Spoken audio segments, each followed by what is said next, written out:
hindi tunay na baliw si Lily, nagising na lamang siya na nasa loob ng mental hospital at walang maalala. Tiniis niya ang ilang taong pananatili roon, nabibingi sa iba't ibang uri ng ingay ng mga baliw. Ngunit buti na lamang, isang araw ay isang babae ang nagpakilala sa kanya bilang nakakatanda niyang kapatid. Inalis siya nito sa nakakatakot na lugar na yun at tinulungan siyang makaangat muli at maghiganti sa mga taong may dahilan kung bakit niya pinagdadaanan ang bagay na yun. Tandaan mong plano mo, Lily. Simula ngayon, alisin mo na sa utak mo na may asawa ka. Ikaw ngayon si Lyra.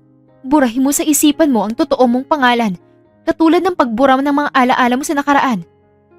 Hindi ko makakalimutan yun, ate. Siya ang dahilan kung bakit nagdusa ka sa mental hospital, Lily. Dinala ka ni Diego ron pagkatapos mong makaalis sa ospital nang hindi ka maalala. Siya ang dahilan kung bakit nasira ang buhay mo ngayon. Tandaan mo yan. I know, ate.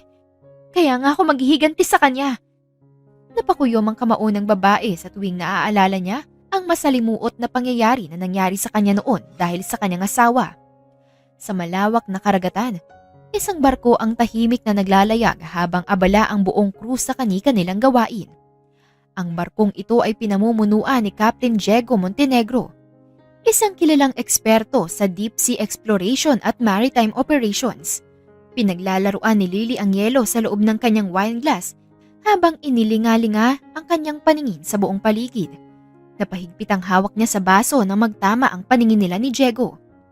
Kitang-kita niya ang gulat na reaksyon ng lalaki, kaya kinuha niya ang pagkakataon para tumayo at nagkunwaring aalis. 1, 2, 3. Bilang ni Lily sa kanyang hakbang, isang ngisi ang gumuhit sa kanyang labi nang maramdaman ng mainit na palad na humawak sa kanyang pulsuhan. Ang pagkikita nilang dalawa ay hindi simpleng pagkakataon. Matagal na itong plinano ni Helena, ang nakakatandang kapatid ni Lily, at matyagang inabangan ang tamang tiyempo. Alam ni Helena ang schedule ng barko ni Diego, ang ruta, ang crew rotation, pati na ang mga mission briefing. Lily? Nagkakamali ka yata. Hindi ako si Lily. Lyra ang pangalan ko. Bakit po, sir? Pagmamaang-maangan pa ni Lily kay Diego. You look like my wife. Wow, ganito rin kaganda ang asawa mo katulad ko? You really look exactly like her. Talaga? Pasensya na ha, pero nagkakamali ka. Nasaan na bang asawa mo?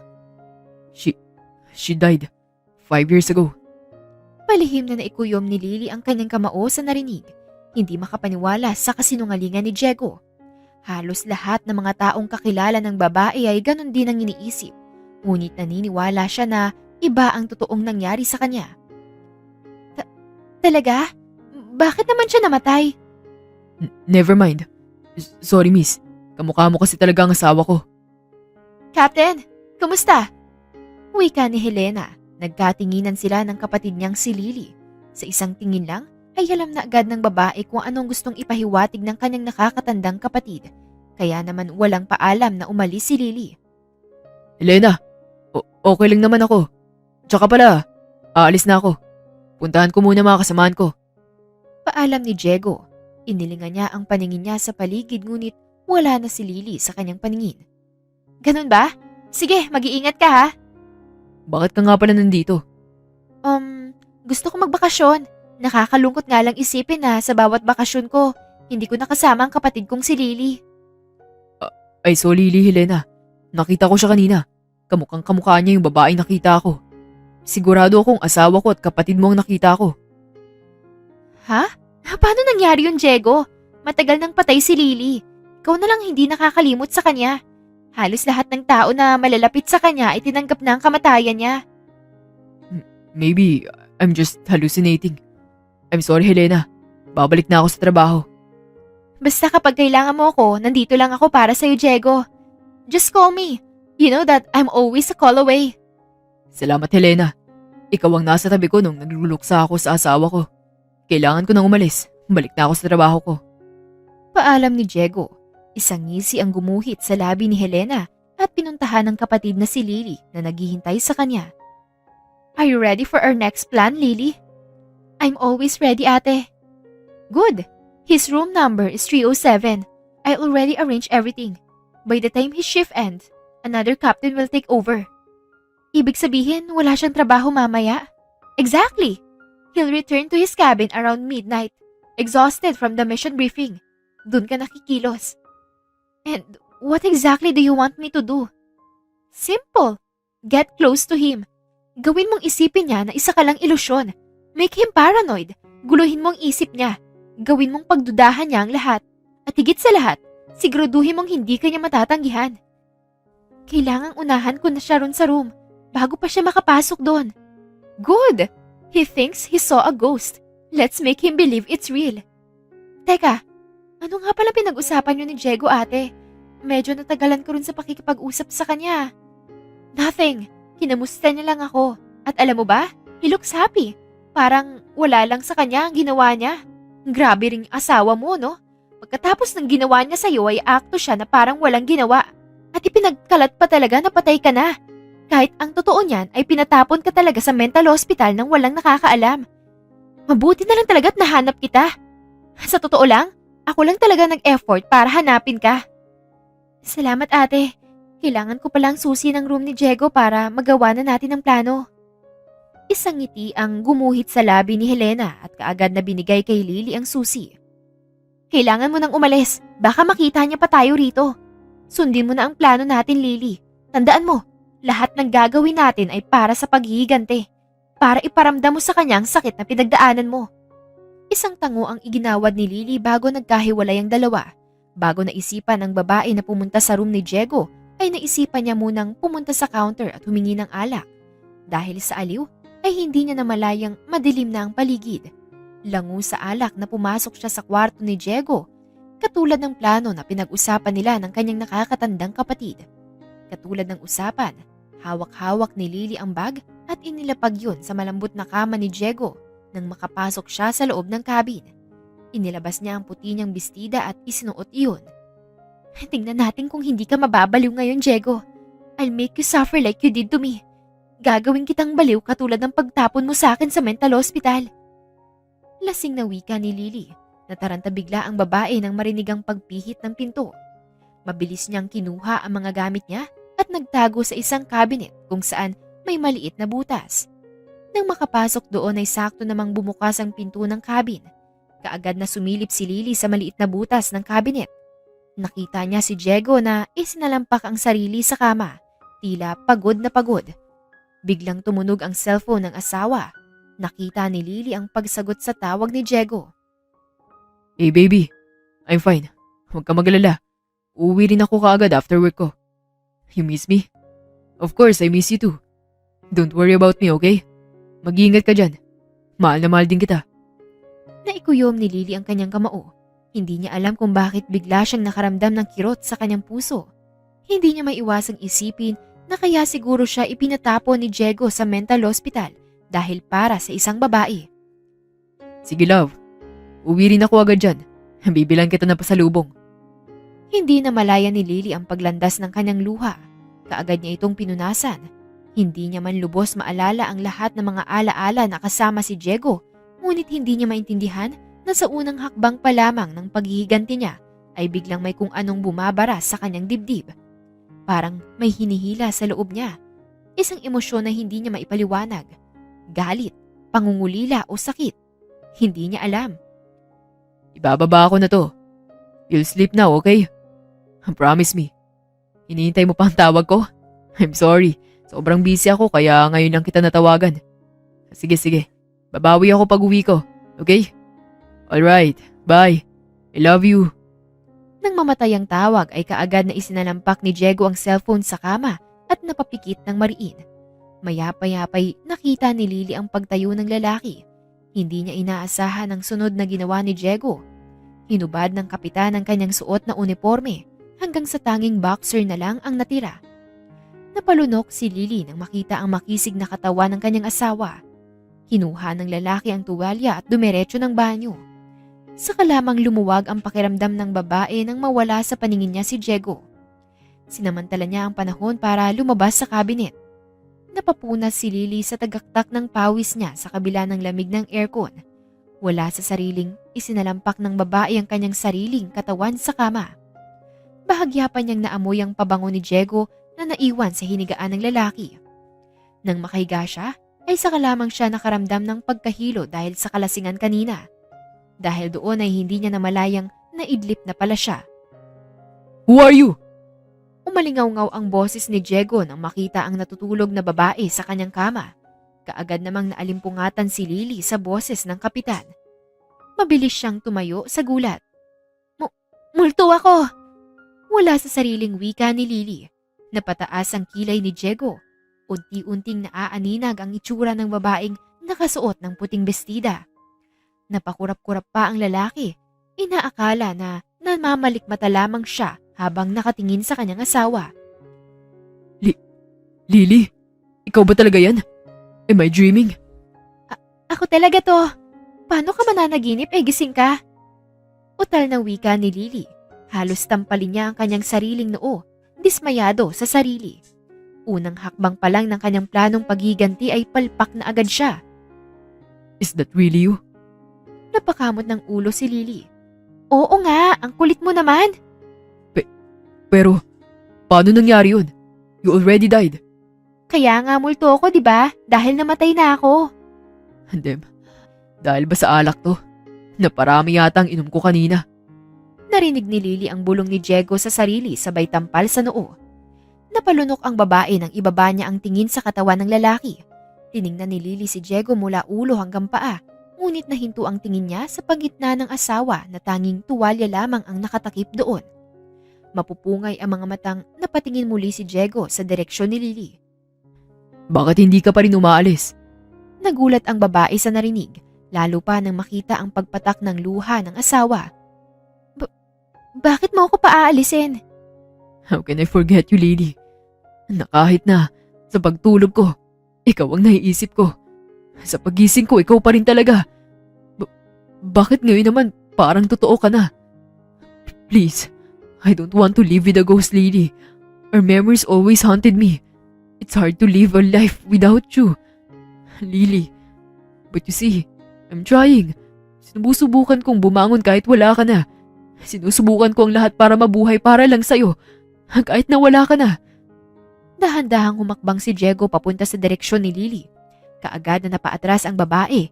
Ramdam na ramdam niya ang biglaang panginginig ng kanyang buong katawan. Napatingin siya sa mata ng asawa na puno ng pangungulila. Dahil doon ay sandaling nawala sa isipan niya ang kanyang tamang gagawin. Huwag kang lalapit! Multo nga ako! You're a ghost then.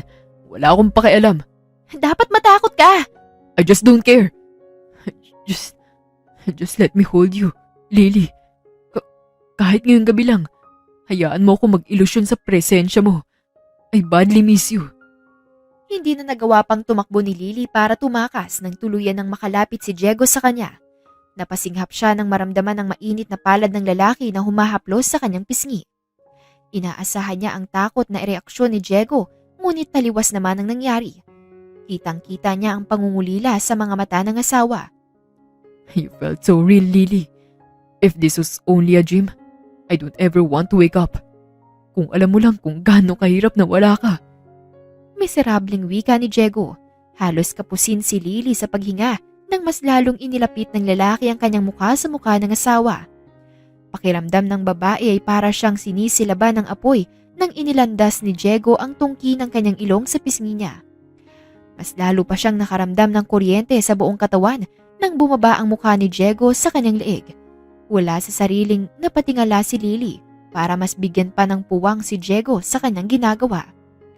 Isang daing ang pinakawalan niya nang biglang kagati ng asawa ang kanyang leeg. Diego, multo nga ako! Wala sa sariling wika ni Lily, ngunit ang isang kamay ay nakahawak sa buhok ng kapitan para roon kumapit dahil pakiramdam niya'y anumang oras ay mawawalan siya ng balanse. I don't care, Lily. If I'm only hallucinating right now, ayoko nang matauhan pa. Kaagad na nagbigay ng kiliti sa katawan ni Lily ang isang patak ng halik ni Diego sa kanyang leeg. Nang maiangat uli ng lalaki ang tingin sa asawang inaakalang multo, ay walang alindangan niya itong siniil ng halik. Sandaling natuod si Lily sa kanyang kinatatayuan. Ang mga nangyari ngayon ay taliwas sa gusto niyang mangyari. Ang planong paghihiganti ay unti-unting tinutunaw ng apoy sa kanyang katawan. Parang may sariling utak ang katawan ni Lily. Nahanap niya ang sarili na tumutugon sa halik ni Diego. Umiral ang malademonyong init na hatid ng kanyang asawa. Wala sa sariling bumaba ang kamay sa bewang ni Diego kung saan nakatali roon ang tuwalya. Kaagad niyang tinanggal yun, dahilan para lumantad ang tinatagong armas ng lalaki. Napatigil ang dalawa sa paghahalikan, parehong napababa ang tingin sa kamay ng asawa na nakahawak sa armas ng kapitan. Rinig na rinig ni Lily ang mabigat na paghinga ni Diego dahil sa kanyang ginawa. Wala na silang nagawa pa kundi ipagpatuloy ang nagiinit nilang katawan. Namalayan na lamang niya ang kanyang sarili na nakahiga sa kama at walang saplot ang katawan, habang si Diego naman ay nasa kanyang harapan at patuloy na humahalik sa kanya. Kinaumagahan, nagising ang babae sa pananakit ng kanyang katawan, lalong-lalo na ang gitnang bahagi niya. Naalarma siya nang maramdaman ang mainit na palad na yumayakap sa kanyang hubad na katawan. Halos manlaki ang mga mata niya nang mapagtanto ang nangyari kagabi. Nang makita ang natutulog na si Diego, ay dahan-dahan niyang itinanggal ang kamay ng lalaki at bumangon. Mabilis at maingat niyang iniligpit ang kanyang mga gamit. Bahagya pa siyang napatampal ng noo nang makita na punit na ang kanyang bestida, maging ang kanyang panty. Mabuti na lamang at may dala siyang ekstra na damit. Mabilis niyang isinuot yun at lumabas ng cabin ni Diego. "Kumusta ang unang hakbang ng plano natin, Lily?" Tanong ni Helena nang makarating ang kanyang kapatid sa kwarto niya. Napalunok muna si Lily bago sumagot. Okay naman ate. Gaano ka okay? Ano nangyari? Ginawa mo ba ang utos ko? Oo naman, syempre. Sabihin mo sa akin kung ano nangyari. Natakot ba siya sa'yo? Sumigaw ba siya sa takot? For sure, kaya niya yung ginawa dahil nakokonsensya siya sa mga pinagagagawa niya sa'yo. Oo nga po eh. Sumigaw siya na makita niya ako. Napapikit si Lily ng mariin dahil sa kanyang pagsisinungaling. Tiliwas ang nangyari kagabi sa kanyang kinuwento sa kanyang ate. Dahil pakiramdam niya'y siya talaga ang puro sigaw kagabi. See? I told you. Guilty yon dahil sa ginawa niya sa'yo. Sa gabi, pupunta ka ulit doon. Tatakutin mo siya. May puti ka pa bang bestida, ate? Ha? Bakit? Pwede mo pa rin naman gamitin yung isang bestida mo. Dahil isang beses mo lang naman nagamit yun ah. O hindi kaya ilabhan mo ngayon, Lily? Napunit. Napunit? Teka, bakit napunit? Aksidente lang ate. Medyo nadulas kasi ako kagabi kaya, ayun, habang tinatakot ko siya. Nadulas? Ano ka ba naman, Lily? Ang simple lang ng utos ko sa'yo tapos hindi mo pa nagawa ng maayos? Pero nagulat naman siya. Kaya huwag ka mag-alala ate. Gagawin ko ulit mamaya. Siguraduhin mo lang na mas matindi ang takot niya mamaya, Lily. Dapat maisip niya na isa yang sumpa sa lahat ng kasalanan ginawa niya sa'yo. Napalunok si Lily. Kung alam lang ng ate niya, siya ang tila isinumpa kagabi. Siya ang halos sumuko. Siya ang halos lumuhod sa init ng hatid ng lalaking dapat niyang pinaparusahan. Oo ate. Teka, bakit parang may kakaiba sa'yo ngayon, Lily? Okay ka lang ba? Ha? Anong kakaiba ate? Okay lang ako, no? Medyo puyat lang. Nahirapan kasi ako makalabas sa cabin ni Diego dahil matagal siyang nakatulog. Wala naman. Para kasing, umiika-ika ka. Dahil siguro yan sa pagkadulas mo, ano? Matindi ba ang impact niya? Gusto mo bang ipacheck ko sa doktor? Kasama din kasi natin siya sa biyahe. Nagkagulatan pa nga kami nung magkita kami accidentally. Naku ate, wag na. Ayos lang ako. Magiging okay din ako mamaya. At siya nga pala, hindi ako nakatulog buong araw sa pananakot ko kay Diego. Kaya gusto ko sanang bumawi ng tulog ngayong araw. Ganun ba? Magpahinga ka na muna ngayon. Ipapadala ko na lang tong pagkain mo. At mas mabuti nang huwag kang lalabas dahil baka magkasalubong pa kayo ni Diego at mabuking ang paghihiganti mo.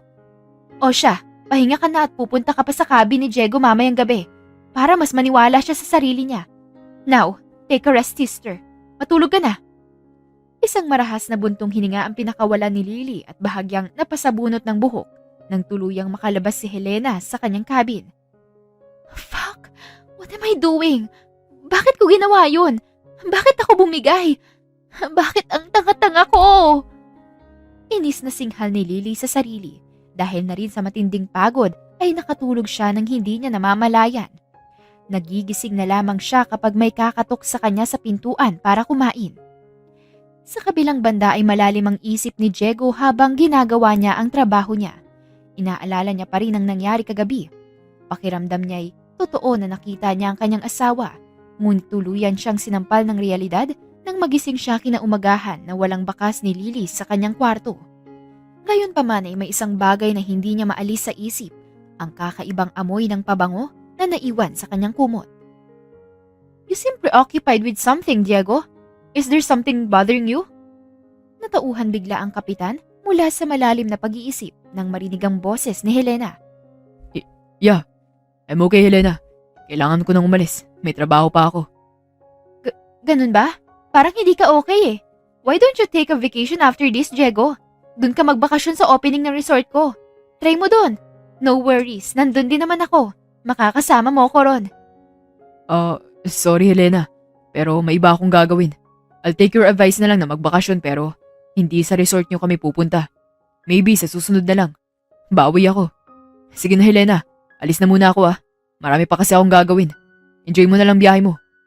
Teka, may papalit sa'yo ng shift mo mamayang gabi, diba? Bakit hindi ka sumama sa akin uminom kahit kaunti lang? Pampawala lang ng pagod mo. Nakainom kasi ako kagabi, Helena. Kung ano-anong pumapasok sa isip ko kapag umiinom ako. Pati tuloy si Lily, pakiramdam ko. Totoong nakita ko siya kagabi. Diego, kahit lasing ka man o hindi, alam kong si Lily lang naman ang palaging laman ng isip mo. Kaya nga gusto kitang yayain na uminom para mawala siya sa isip mo. Kapag kasi lasing ka, pansamantala mo rin siyang nakakalimutan at diretso tulog ka kaagad. I'll try, Helena. Thanks for advice nga pala. I need to go. Sure. Basta, nandito lang ako at naghihintay sa'yo. Nakangiting wika ni Helena. Isang tango ang pinakawala ni Diego bago niya tinalikuran ng babae. Samantala, nang sumapit ang gabi ay katulad ng napag-usapan nila, ay dumiretso na ang babae sa cabin ni Diego. Isinuot na ng babae ang bagong puting bestida na bigay sa kanya ng kanyang ate. Focus, Lily. Focus. Maghihiganti ka. Babagsakin mo si Diego Montenegro hanggang siya naman ang pumunta sa mental hospital. Pagpapaalala ni Lily sa sarili, hindi na niya pa sinubukang uminom ng alak dahil natatakot na siyang baka pumalya ulit siya. Napansin ng babae na malapit ng maghating gabi pero wala pa rin si Diego. Unti-unti nang bumigat ang talukap ng mga mata niya, ngunit sinubukan niya pa ring lumaban. Ngunit nabigo siya nang sa kanyang paggising, isang mainit na palad ang humahaplos sa kanyang pisngi. Napabalikwas si Lily nang idilat niya ang kanyang mga mata at bumungad sa kanya si Diego na may mapupungay na mga mata habang pinagmamasdan siya. Dahil sa paghihintay ng babae sa kapitan ay hindi na niya namalayang nakatulog pala siya. Are you really a ghost? Oo, multo ako. Wala sa sariling wika ni Lily. Bahagya pang nangunot ang noo niya nang maamoy ang alak sa hininga ni Diego. Damn, uminom na nga ako para pansamantalang kalimutan kita. Pero ito ka pa rin. Kahit sa kalasingan ko, dumadalaw ka pa rin sa akin. Paano kita makakalimutan yan, Lily? Hindi ko alam. Wala sa sariling wika ng babae. Nagulat siya nang biglang hinalikan siya ni Diego. Gusto niya mang itulak ang lalaki ngunit pakiramdam niya ay unti-unting hinihigop ni Diego ang kanyang lakas at ulirat. Hanggang sa namalayan niya na lamang na nag-iisa muli ang kanilang katawan ng lalaki.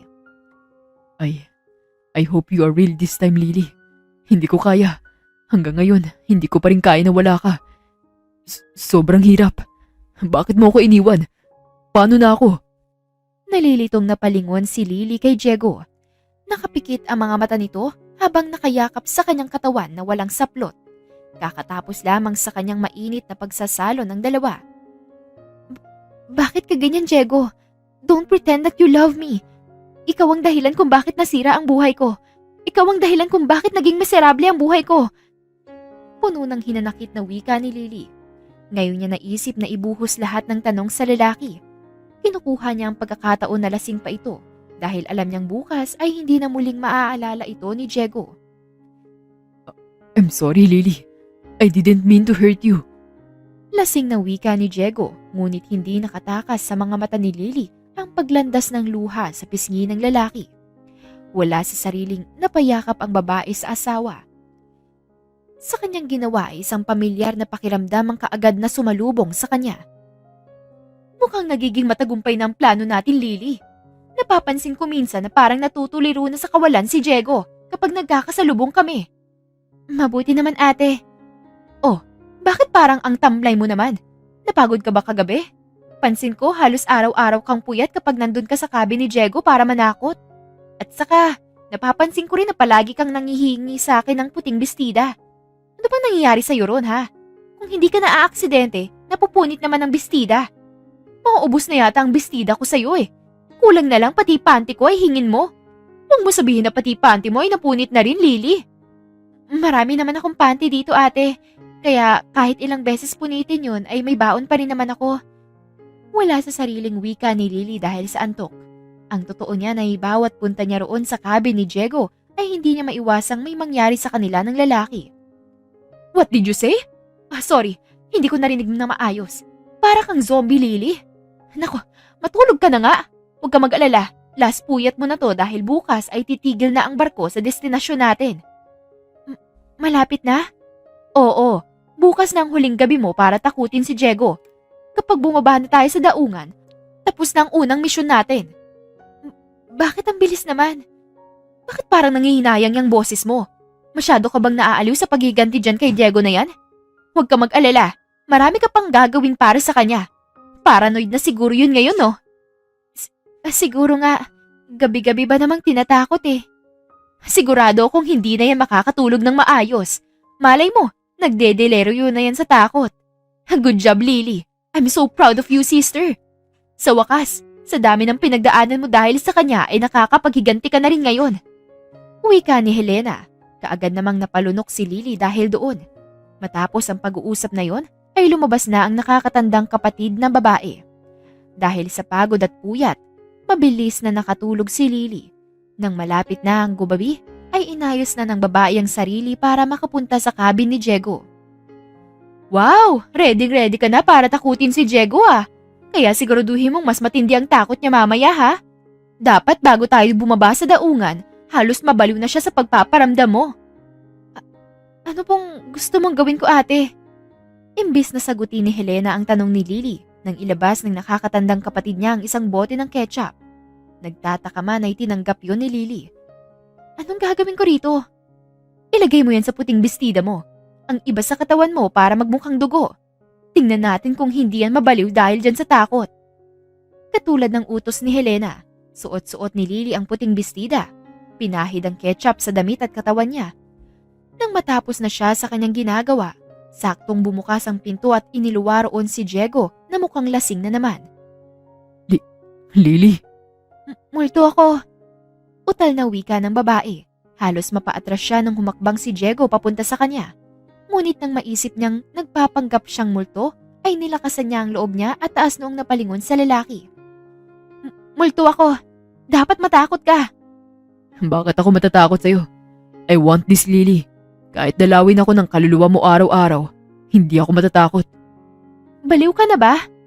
Maybe I am, Lily.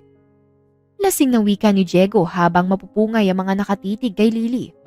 Napasinghap ang babae nang iangat ng asawa ang kanyang kamay at hinaplos ang kanyang pisngi katulad ng lagi nitong ginagawa. What's with your... Hindi na tinapos ni Lily ang sasabihin ni Diego. Agad siyang sumagot habang titig na titig ito sa ketchup na pinahid niya sa kanyang katawan. Dugo ko ito. Napansin ni Lily ang pag-angat ng sulok ng labi ni Diego, ngunit kaagad ding nawala iyon. Nagkatinginan ng dalawa. At sa kauna-unahang pagkakataon ay tumagal ang tig-tig ng babae sa mga mata ng asawa. Napalunok siya na mapagtanto ang kanyang nagawa. Imbis na manatili sa plano niyang paghiganti, ay parang siya mismo ang bumabagsak sa bitag ng kanyang sariling emosyon. Hindi niya matanggihan ang katawan ni Diego at tila may parte sa kanya na hindi pa rin tuluyang nakakaalis sa damdamin niya para dito. Sa huli ay naramdaman muli ni Lily na unti-unti na naman siyang bumibigay. Napadaing siya nang maramdaman ang malambot na labi ni Diego sa kanyang leeg. Your blood. It tastes like ketchup. Ha? Guni-guni mo lang yan. Dugo yan. Multo ako, di ba? Of course you are. Ani Diego, bago pa man tuluyang makapagsalita muli si Lily, ay sinakop na ng lalaki ang kanyang labi. Hanggang sa gabing yun ay muli nilang pinagsaluhan at pinagsama ang kanilang katawan. You seem really real. How can I forget when you are being like this, Lily? Wika ni Diego. Pareho silang walang saplot sa katawan habang nakahiga sa kama. Sisiguraduhin kong hindi mo ako makakalimutan, Diego. Kahit hindi mo sabihin yan sa akin, matagal ko na yung ginawa. How do you live your life without me? It's quite hard. To the point that I only wish I were sober right now. So that whenever I'm drunk, you'd appear in my imagination. If this is hallucination, ayoko na magising ng katotohanan. I'm willing to create a world on our own. As long as I have you in my life. Hanggang kailan mo balak gawin yan? Hanggang nabubuhay ako. As long as I'm breathing, Lily. You will never ever remove my heart and mind.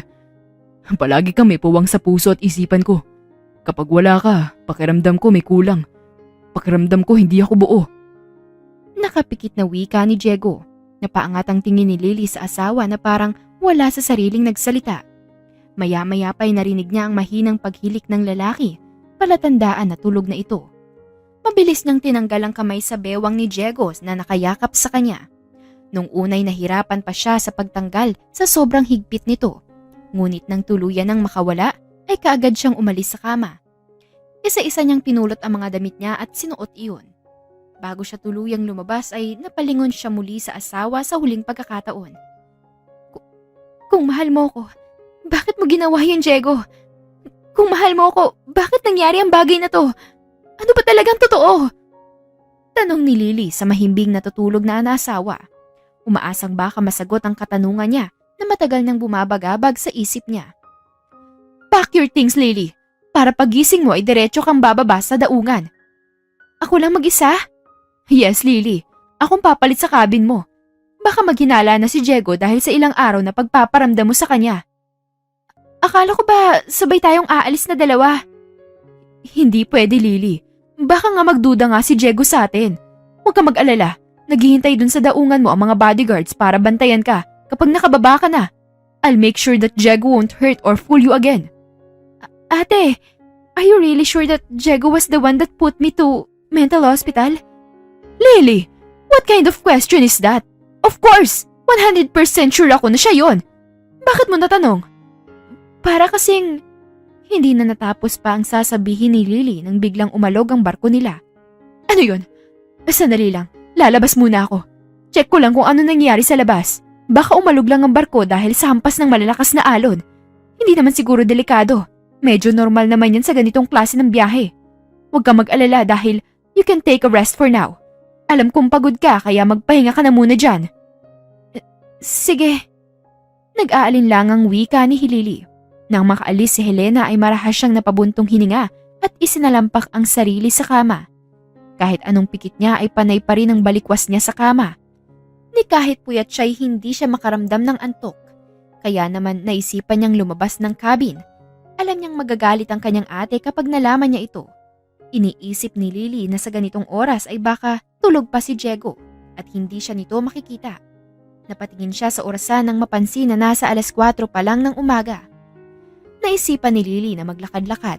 Habang naglakad-lakad, ay nakita niya ang mga ilaw sa coffee lounge na may mahabang coffee bars at mga estante ng iba't ibang klase ng kape. Tumambad sa kanya mga aroma ng sariwang giniling na kape, kaya't nagpa siya siyang magtigil sandali para mag-order. Pagkatapos ay bitbit niya ang mainit na kape at natigil sa harap ng kanyang cabin. Oh, Kapitan Diego, nandito ka pala. Halos tumalo ng puso ni Lily nang marinig niya ang pagbanggit ng estranghero sa pangalan ng asawa. Napasulyap siya kay Diego na nakasuot ng uniforme. Kinuha niya ang pagkakataon na nakatalikod ang lalaki at nagmamadaling pumasok sa kanyang sariling cabin. Kaagad siyang napahawak sa kanyang puso dahil sa matinding kabang nararamdaman. Idinikit niya ang tenga sa pinto para marinig ang usapan ni Diego at ng estranghero. May I ask? Sure, Kapitan, ano po yun? Anong pangalan ng babae nakatira sa cabin na yun? Hindi ko kilala, sir. Minsan ko lang kasi siya nakikitang lumabas. Pero napakagandang babae kung tatanungin niyo po ako. Pero hindi ko po siya personal na kilala eh. Kung gusto niyo po, titignan ko na lang sa listahan ng mga nakatira dito. I-check ko kung pangalan niya at kung ano mga detalye patungkol sa kanya. I see. Sige, salamat. Napalunok si Lily sa narinig. Hindi niya alam pa ang susunod na pinag-usapan ng dalawa nang marinig niya ang yabag na papalayo. "Are you okay?" Tanong ni Helena kay Lily habang nagsisimula ng kunin ng babae ang kanyang mga gamit na inipon dahil malapit nang tumigil ang barko sa daungan. Oo naman ate. Mukhang ang tamlay mo yata. Kulang ka ba sa tulog? Huwag ka mag-alala. Kapag makababa ka na sa barko, ay hindi ka na mapupuyat gabi-gabi sa pananakot kay Diego. Talaga bang hindi ka sasama ate? Lily, baka magduda si Diego kapag nangyari yun. Bakit naman siya magdududa? Iniisip niyang multo naman ako at walang masama kapag sasama ka sa akin pagbaba. Dahil hindi naman niya alam na buhay pa ako at kasama mo ako ngayon. Lily, magkikita rin naman tayo agad. Let's stick to our plan, okay? Wala naman sa plano natin na hindi ka sasama sa akin sa daungan, di ba? Lily, paulit-ulit ka naman. Sinabi ko naman sa'yo na ang rason ko. Gusto mo bang mabuking tayo dito, ha? Hindi ka pa nagsisimula sa paghiganti kay Diego. Hindi mo pa siya tuluyang pinapahirapan. Hindi na lamang umimik si Lily. Napatingin siya sa kanyang ate na bakas ang pag-aalala sa kanyang muka at galit sa ginawa sa kanya ng kanyang asawa. Ngunit hindi niya maiwasang pagdudahan ng kilos ni Helena. Napabuntong hininga na lamang siya at hinayaan ng kanyang ate na magdesisyon para sa kanya. Mabigat ang loob ni Lily habang bumababa sa hagdan nang tumigil ang barko sa daungan. Nang tuluyang makababa ang babae ay hindi niya namalaya ng pangingilid ng kanyang luha habang tinatanaw ang papalayong barko. Ngunit bago pa mawala ang paningin niya sa malaking barko, ay natanaw niya si Diego na diretso ang tingin sa kanya. Nanlaki ang mga mata ni Lily. Bahagya pa niyang kinukot ang kanyang mata para siguraduhin kung namamalikmata lamang siya. Nang tanawin niya muli ang lugar kung saan nakatayo ang asawa ay wala na roon si Diego. Parang ako yata yung nabaliw ulit. Bulong ni Lily sa sarili. Kaagad na dumalo sa kanya ang mga bodyguards na tinutukoy ni Helena at kinuha ang mga gamit niya. Ma'am, saan ka po mananatili? Tanong ng bodyguard habang nagmamaneho ito ng sasakyan. Sa hotel muna. Sabi ni Ma'am Helena, sa bahay po ninyo na binili niya. Bago kayo pumunta rito, doon po kayo mananatili. Bakit ka pa nagtanong kung yun lang din naman pala ang utos sa'yo? Sorry po. Sa hotel ako mag-i-stay. Pero, Akong bahalang kakausap kay Ate Helena. Sundin mo na lang utos ko. Kaagad namang sinunod ng bodyguard ang utos ni Lily. Inihinto ng taga-bantay ang kotse sa harap ng hotel na itinuro ng babae sa bodyguard. You can go now. Kaya ko ng sarili ko. Don't tell ate about this, okay? Babayaran kita ng doble. Ang ire-report mo sa kanya ay nakauwi na ako sa bahay namin. Huwag mo sasabihin na sa hotel ako nag-stay. Do you understand? baka po pagalitan tayo, ma'am. Baka mabisto ako. Lagot ako nito. Hindi naman tayo mabibisto kung hindi mo isusumbong kay ate. Huwag ka mag-alala, akong bahala sa'yo. Dodoblehin ko ang bayad niya sa'yo. Sige po, ma'am. Ilalagay ko lang pong gamit mo sa room nyo. Kamot ulong wika ng bodyguard. Kaagad na nag-book ng room si Lily sa isang sikat na hotel. Nang makarating sa sarili niyang room, ay pagod na ibinagsak niya ang sariling katawan sa kama. Hindi na malaya ng babae na nakatulog pala siya nang hindi man lang inaayos ang mga kagamitan niya. Nang magising si Lily ay kaagad siyang nakaramdam ng gutom. Biglang naalarma ang babae ng kanyang pagdilat ay nahagip ng kanyang paningin ang isang anino na nakatayo sa madilim na parte. Bumalot ang takot sa buong sistema ni Lily, ngunit pakiramdam niya'y parang pamilyar sa kanya ang postura ng katawan na iyon. Sino yan? May tao ba dyan? Nanginginig na wika ni Lily. Halos lumabas ang puso niya sa kaba nang biglang lumitaw si Diego mula sa dilim. Madilim ang mga mata nitong nakatitig ng diretso sa mga mata niya. Napakurap si Lily. Inaakalang namamalikmata ulit siya. Diego? Ikaw ba talaga yan? Ako nga. Multo ka rin ba? Yeah, like you, Lily. Totoo ba? Let's stop fooling around each other, Lily. Bakit mo to ginagawa? Ano bang totoong nangyari sa'yo? I've been searching for you for so long, Lily. Akala ko totoong patay ka na. Akala ko iniwan mo na ako. Nalilito na ako, Lily. Nalilito na ako kung anong totoo at kung paano nangyari to. Hindi ako si Lily. Ako si Lyra. Pasensya na, nagkamali ka yata ng hinahanap. Akala mo ba maniniwala pa ako sa'yo ngayon? Hindi kita pinipilit. Ang sa akin lang, pwede ba sir, trespassing ka na. Paano ka nakapasok dito? Tatawag ako ng security kapag hindi ka pa umalis ngayon din. Now, you're pretending that you don't know me. But you mentioned my name earlier, Lily. Pasensya na. Hindi talaga ako si Lily. You can't fool me anymore. I know every inch of you. Isang titig, isang haplos. Kilala na kita agad. Paano mo nasabing ako si Lily? Akala ko ba patay na si Lily? Pwede ba? Will you stop hallucinating? Hindi ako si Lily. Again, I'm Lyra.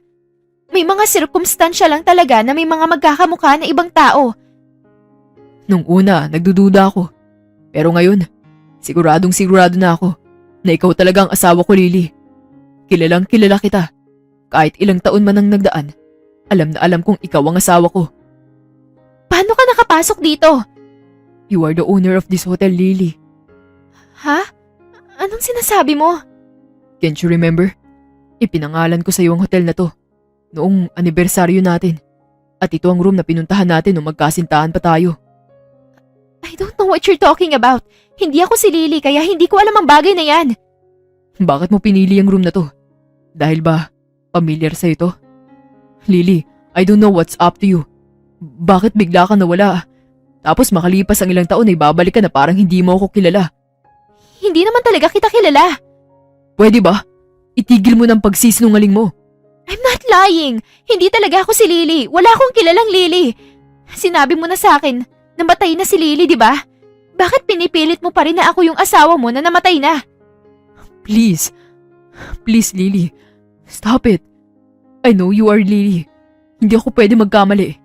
Ikaw yung pumupunta sa cabin ko gabi-gabi. It feels so real. Akala mo ba hindi ako nagdududa? It's not the first time na makaramdam ako ng ganun simula nang nawala ka sa piling ko. Pero nung nasa cabin, ilang beses may nangyari sa atin. Paggising ko wala ka. Pero ramdam kong totoo ka. Alam kong may pinaplano ka. You think I'm a kid who believes in ghosts, Lily? I'm not a damn kid anymore that you can easily fool. Nababaliw ka na. Akala ko rin nung una nababaliw na ako. Pero ngayong kausap na kita, I don't think so, Lily. Umalis ka na rito. Hindi ako aalis hanggat hindi ko nalalaman ang rason kung bakit mo ako iniwan. You left me wounded, Lily. Akala ko ba mahal mo ko? Akala ko ba walang iwanan? Bakit bigla ka na lang naglaho? I thought you were dead. Walang araw na hindi ko sinisisi ang sarili ko sa lahat. Sana hindi kita sinaktan noon. Sana hinanap kita ng mas maaga. I said leave. Kung hindi ka aalis ngayon, ako ang aalis. Let's talk about this, Lily. Hindi nga ako si Lily. Ilang beses ko bang sasabihin yan sa'yo? Now, leave. Napapikit si Diego ng mariin bago bumuntong hininga. You need to eat. Magpapadala ako ng pagkain dito. Alam kong hindi ka pa nakain simula kanina. Aalis na muna ako. Paano mo ako natunton? I have my own ways, Lily. Matamlay na wika ni Diego bago lumabas. Nagkatinginan muna sila ng babae bago siya tuluyang lumabas. Kinaumagahan, naisipan ni Lily na lumabas. Saktong pagbukas ng pinto ng kanyang room ay siyang pagbukas din ng pinto katapat niya. Nagtama ang paningin nila ni Diego. Good morning. Magandang umaga rin. Breakfast? Kakain pa lang. Where are you going after this? Bibili. Nang alin? Ng mga damit. Saan? Sa mall. Sabay na tayo? Hindi na kailangan. Kaya ko mag-isa. Do you have your own car? Wala. Pero magbubook ako ng taxi. May bibilin din naman ako sa mall kaya sabay na tayo. Anong bibili mo ron? Anything? Oh, really? Which mall? Ikaw, saan ka ba? Yung malapit na mall lang naman. Pero medyo hindi ako pamilyar sa lugar na to. Ganun ba? Tamang-tama. Doon din ako pupunta. Sabay na lang tayo. Kakain muna ako. Really? Tamang-tama, kakain din muna ako. Ganun ba? Eat well. Sabay na tayo sa baba. Kakain ka rin naman, di ba? I want to enjoy my peace to eat alone. Hindi ako komportable. Ganun ba? Okay lang. Sabay na tayo papuntang elevator. Sinusundan mo ba ako? Yes. Naging mabilis ang biyahe papunta sa isang daungan. Bumiyaya ako ng bus papunta rito. Pinacheck ko sa assistant ko ang pangalan mo sa buong hotel. Then, I found you there. Sinabi ko na nga sa'yong hindi ako si Lily. Hindi ako yung asawa mo. Yeah, Hindi nga ikaw si Lily. But we can still be friends, right? Kalimutan na lang natin na pinagkamalan kitang asawa ko. Natatawang wika ni Diego na ikagat naman ni Lily ang kanyang ibabang labi bago nagsalita. Sige, wala rin naman sa akin yun. Pasensya na sa pangungulit ah. Masyado ko lang na-miss ang asawa ko. Kamukhang kamukha mo kasi siya eh. Kagaya na nga sabi ko sa'yo, may mga circumstances talaga na magkakamukha ang mga tao. Halos kasi lahat kuwang-kuwa mo. Mula sa hugis ng labi, kulay ng mata, tangos ng ilong. Magkasing taas din kayo at magkasing boses din kayo. Yung buhok lang na iba. Mas mahaba ang buhok mo kaysa sa asawa ko. Ang liit naman ng mundo. Nagkita pa tayo na pagkamalan mo patuloy akong asawa mo. Saan ka ba nakatira? Medyo nagugutom na ako. Kumain na tayo. Pag-anyaya ni Lily kay Diego, tinalikuran niya ang lalaki nang walang paalam. Ramdam naman niya ang pagsunod sa kanya ng asawa. Samantala, tahimik lang na nakamasid si Diego sa natatarantang kilos ni Lily. Gusto niyang kumalap ng impormasyon tungkol sa babae, ngunit masyadong mailap ito sa kanya. Marami mga tanong ang naglalaro sa isip ni Diego, mga pagdududa na malaki ang kumpiyansa niya na ang babaeng kaharap niya ay ang asawa niya. Sa tindig, sa taas, sa lahat-lahat. Alam niyang si Lyra at Lily ay iisa. Hindi niya lang alam kung paano nangyari yun. Doon ako sa tabi ng table mo.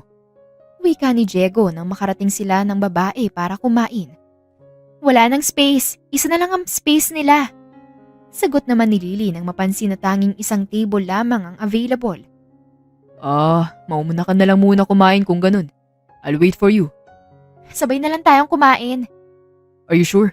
I don't want you to feel uncomfortable. Yeah, I'm sure. Katulad ng sabi mo, kalimutan na natin yung nangyari nung nakaraan, di ba? We can be friends, Diego. You know my name? Narinig ko lang yung pangalan mo. Tama ba? Diego ba talaga? Yes, that's my name. Saan mo naman narinig ang pangalan ko? Hindi pa ba tayo o-order? Sorry nagutom na kasi ako. Sure, umupo ka na. Kaagad namang umupo si Lily sa bakanting table. Nang pareho silang makaupo, ay itinaas ni Diego ang kanyang kamay para kunin ang atensyon ng waiter. Kaagad namang lumapit ang waiter papunta sa table nila. What's your order, sir? Anong gusto mong kainin? Bacon egg. Tapos sa dessert naman, cake na dark chocolate.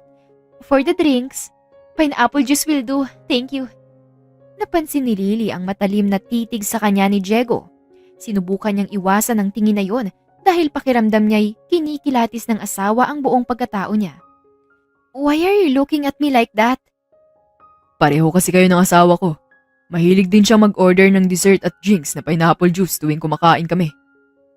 Wow, what a love coincidence. Wika ni Lily at nagpilit ng tawa. Napaiwas siya ng tingin kay Diego at nagkunwaring tumitingin-tingin sa paligid. Taga saan ka ba? Mukhang hindi ka pamilyar sa mga lugar dito. Malayong lugar namin. Kaya nga naninibago ako sa lugar niyo eh. Huwag ka mag-alala. Ipapasyal kita rito. Hindi ka ba busy? My time is precious but I have a time for you. Hindi ka ba sa trabaho? Di ba may trabaho ka pa? Iniwan mo ang trabaho mo? Don't worry about that. I can handle that. Hindi na nagkaroon pa ng pagkakataon na magsalita muli si Lily nang biglang dumating ang order nila. Inilapag ng waiter ang mga pagkain nila habang ginagawa yun. Ramdam pa rin ng babae ang titig na titig sa kanya si Diego. Habang siya naman ay pinipilit na ituon ang atensyon sa pagkain na nasa harap nila nang makaalis ang waiter. Hindi ka kumakain ng egg yolk? Tanong ni Diego nang makitang hinahati ni Lily ang sunny side at itinabi ang egg yolk. Hindi lang ako mahilig sa egg yolk. Hindi naman kasi talaga ako kumakain yan. Allergy ka rin sa eggplant, right? Paano mo nalaman? Nauutal na tanong ni Lily. Mabuti na lamang at napigilan niya ang sarili na sabihin ang totoo kay Diego. Muntik na siyang mabisto sa pagpapanggap niya. Hula ko lang. Wika ng lalaki. Hindi mapigilang umangat ang sulok ng labi niya. Hindi ko alam na magaling ka palang manghula. I'll eat your egg yolk. Ilagay mo sa plato ko. Nangunot bigla ang noo ni Lily. Napahawak siya sa ulo nang maramdaman ang pagpitik nito. Sa kanyang pagpikit ay isang alaala ang pumukaw sa kanya. Nagsimula sa kasama niya si Diego. Pareho silang tumatawa na pareho. Biglang lumitaw sa kanyang alaala na yakap-yakap niya ang isang sanggol. Kasunod naman noon ay ang pagmamaneho niya ng sasakyan hanggang sa masagasaan siya. Are you okay? Nag-aalalang tanong ni Diego nang mapansin ang lagay ni Lily. Nang idilat ng babae ang kanyang mata, ay namalayo niya na lamang na nasa harap niya na pala ang asawa. Okay lang ako. Medyo sumakit lang ang ulo ko. Are you sure? Oo naman. Tara, kain na tayo. Pupunta ka pa ba na mall? Oo, pero magpapahinga muna ako sa room. Sige, iatid kita sa room mo pagkatapos natin kumain. Salamat. Tahimik na kumakain ng dalawa, ngunit ramdam pa rin ni Lily ang mariin na titig sa kanya ni Diego. Samantala, ang babae naman ay nasa malalim na pag-iisip. Bumabagabag sa kanyang isipan nang dumaang alaala sa isipan niya. Matapos kumain ay tahimik lamang na naglalakad ang dalawa papunta sa room ni Lily hanggang sa napahinto sila sa room nito. You want to come in? Kitang-kita ni Lily ang gulat na ekspresyon ni Diego. Sigurado ka ba? Yeah, magbibihis lang muna ako sa loob, tapos alis na tayo kaagad. Sige, hihintayin kita. Pinuksan ni Lily ang pinto at sabay silang pumasok na dalawa. Sandali lang may iinumin lang ako. Paalam ng babae. Hindi niya na hinintay pa ang sagot ni Diego at dumiretso na siya sa kusina para kunin ang tubig at gamot na binigay sa kanya ng kanyang ate. Anong gamot yan? Wala to. Kaagad na itinago ni Lily ang gamot sa kanyang bulsa. Pansin pa ni Diego ang bahagyang pagkataranta niya, ngunit hindi na lamang pa umimik ang lalaki. Sa sobrang taranta ay nahagip ng tingin ni Diego ang nahulog na gamot, ngunit hindi yon ibinanggit kay Lily. Nagmamadaling tinalikuran ng babae si Diego at nagpaalam na magbibihis muna. Nang makaalis si Lily ay mabilis na pinulot ng lalaki ang gamot at ibinulsayo ni Diego. Matapos magbihis si Lily ay nagkayayaan ng dalawa na umalis. Tapos na ako sa pamimili.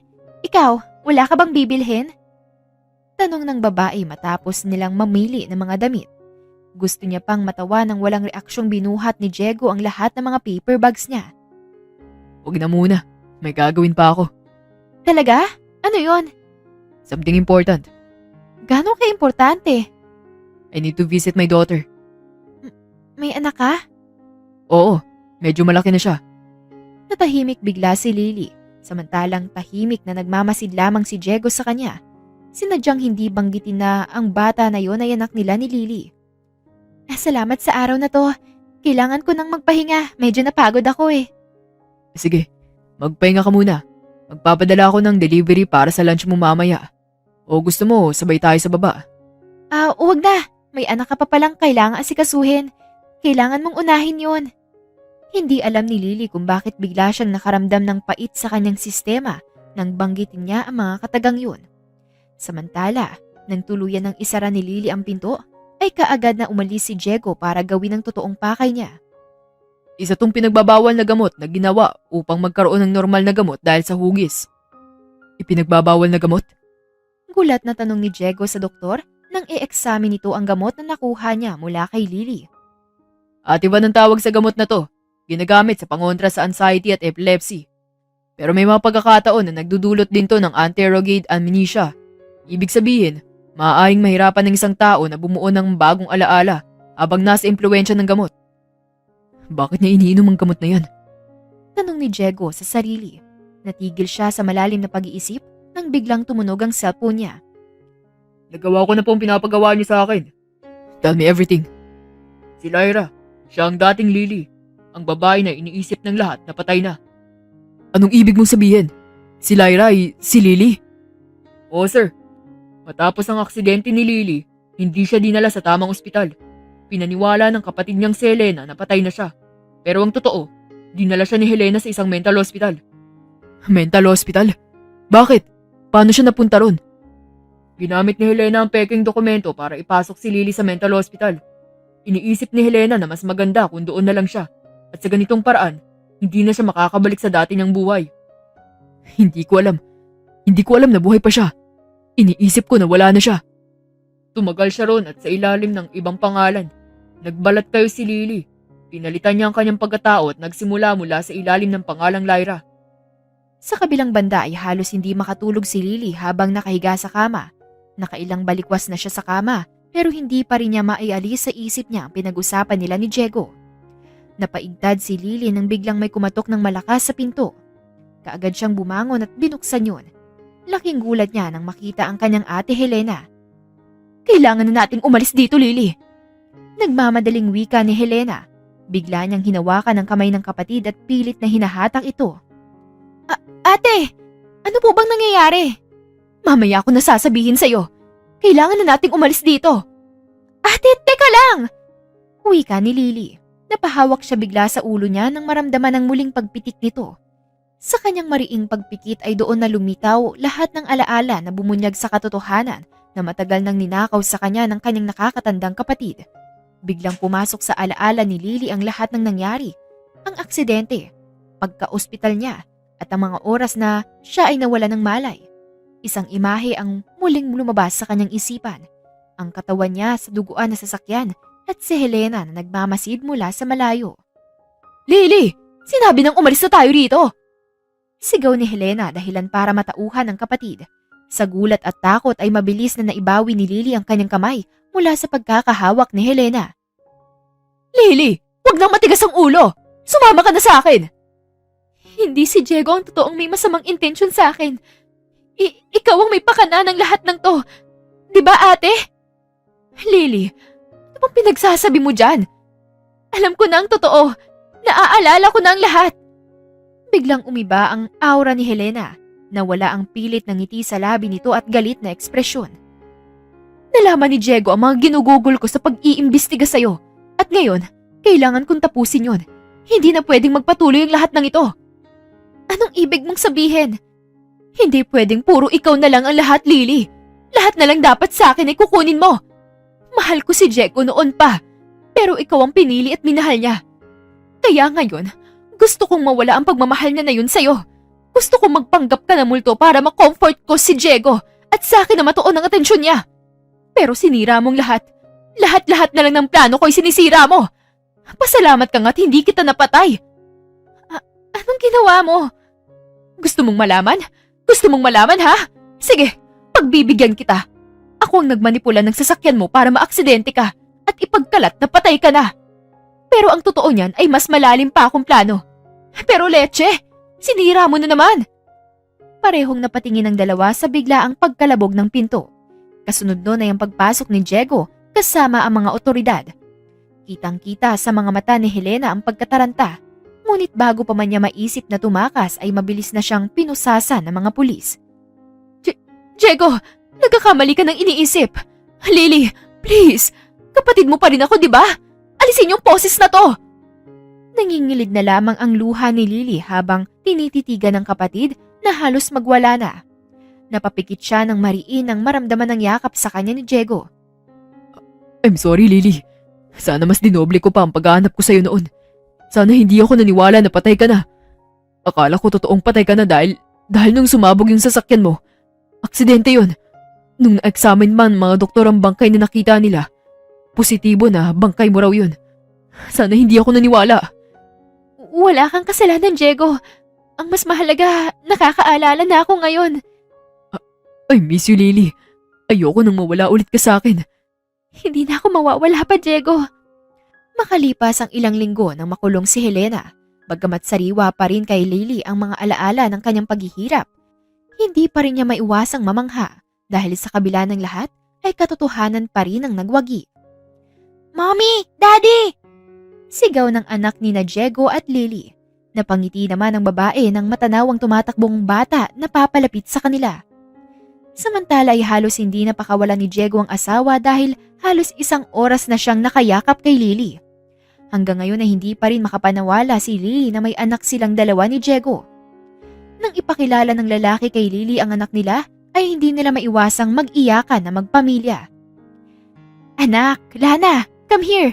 Ayaw akong bitawan ng daddy mo rito, oh. Kaya ikaw na lang muna mag-adjust." Natatawang wika ng babae sa anak. Agad namang napatalo ng bata sa kama at sumingit sa gitna nila. Dahilan para humiwalay ng yakap si Diego sa asawa. Sabay na niyakap ng mag-asawa ang anak nila. "Mommy! Daddy! Ang tagal niyo pong bumangon eh. Dito na lang ako matutulog mamayang gabi." Nagkatinginan sina Diego at Lily. Natawa naman bigla ang babae sa reaksyon ng asawa. Ramdam niya na parang gusto nitong magprotesta pero hindi niya ginawa dahil kaharap nila ang anak nila. Oo naman anak, dito ka na lang matulog. Baby, akala ko ba malaki ka na? Dapat hindi ka na tumatabi sa amin matulog ng mami mo. Ano ka ba? Minsan lang naman yan. Suway ni Lily sa asawa. Hindi niya mapigilang mapangiti nang maalala ang unang encounter niya kay Diego na may kausap sa cellphone. Inaakala niya noon na babae yun ni Diego. Yun pala ay anak nila ang kausap ng asawa. Kailan po kayo magpapakasal na dalawa? Anak, your daddy and I are already married. Ayaw niyo po bang magpakasal ulit? Well, if may yayaya sa akin dyan o hindi kaya magpro-propose ulit, pagpaparinig ni Lily sa asawa, ngunit hindi niya inaasahan ang sunod na nangyari. Naramdaman niyang paghawak ni Diego sa kanyang kamay at inangat iyon. Napangiti ng malapad ang anak nila nang ilabas ng lalaki ang singsing. Samantalang hindi naman maiwasang mapasinghap ni Lily nang maramdaman ang lamig ng singsing na unti-unting pinapasok ni Diego sa kanyang daliri. Marry me again, Lily. Hindi yan tanong, kaya hindi ko kailangan ng oo at hindi mo. Natawa si Lily sa sinabi ni Diego. Hindi niya maiwasang mapairap dito, ngunit unti-unti ding nanglid ang kanyang mga luha. May magagawa pa ba ako? Natatawang na naiyak na wika ni Lily, na puno ng hiyawan ng kwarto nila.